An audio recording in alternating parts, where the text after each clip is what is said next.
With what acceleration a should the box of the figure 5w4 descend so that the block of mass m exerts a force mg/4 on the floor of the box.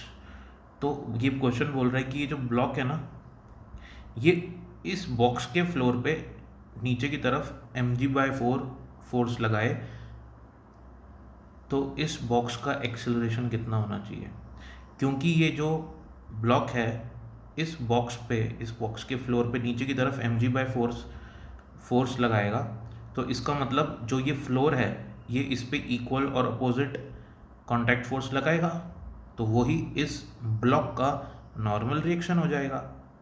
तो if the block exerts mg/4 force on the floor, that means normal reaction on the block is also mg/4। Okay, तो मैं इस block का FBD बना लेता हूँ। mg force कौन लगा रहा है इस ब्लॉक पे? ग्रेविटी।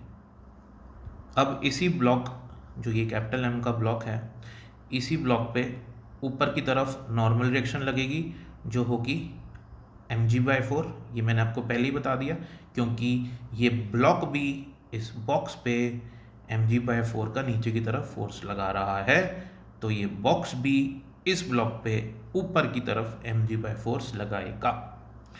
क्योंकि ये सिस्टम नीचे की डायरेक्शन में एक्सेलरेट हो रहा है, तो मैं इस ब्लॉक को इस सिस्टम से ही ऑब्जर्व करूँगा।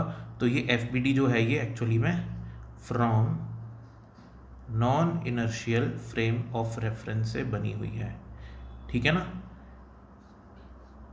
तो क्योंकि मैं non inertial frame of reference से देख रहा हूँ, तो इस ब्लॉक पे ऊपर की तरफ सूडो फोर्स लगेगा।